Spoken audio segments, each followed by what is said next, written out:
Why is it that people like being in and around old restored buildings?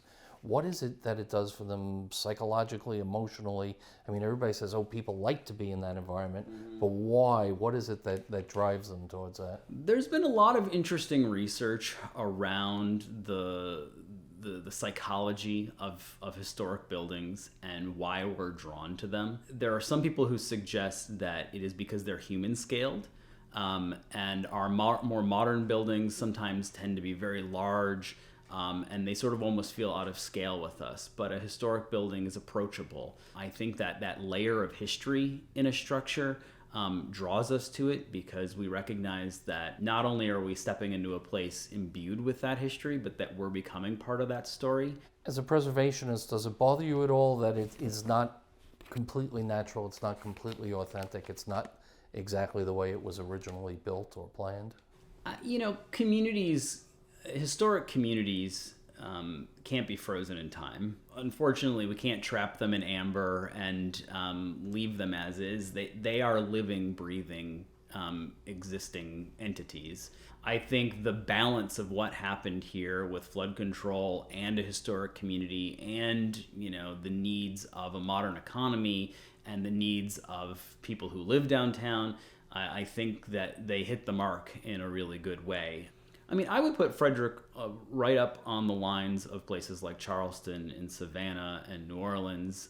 It's obviously geographically much smaller, but in terms of the totality of what is preserved here and the value of the architecture, I think it's a real standout place. Was Frederick lucky, or was it by design that they wound up not knocking down the buildings and preserving what they had? I think that if you look back through the history of Frederick, there's always been a sense of recognition that there is a real history associated with this place. Downtown Frederick probably couldn't have developed under modern day zoning. And so I think there's also something to be said about looking to historic communities to think about how we want our zoning and our regulatory system to work for the future. Has Frederick also been fortunate that the pendulum of style has swung back from suburbanization to more of an urban existence? I think Frederick rode the wave of people returning to downtowns in a really unique and positive way. They captured it at just the perfect moment. In some ways, it missed that large urban redevelopment of the 1950s and 1960s because at the time it was pretty small comparatively to a lot of the other communities around the state that received that sort of attention.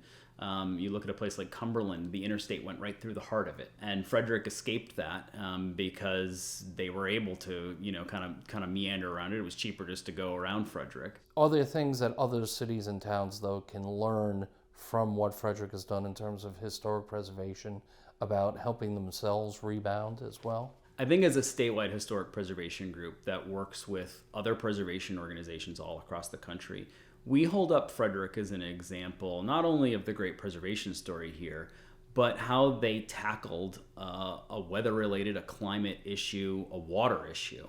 And this is an issue that is confronting communities all across the country. Time after time, people turn to Frederick and look at the story of what happened here after a disastrous flood and the creative and innovative thinking that it took to save a city, really. Obviously, there were historic structures lost in that process of the flood control.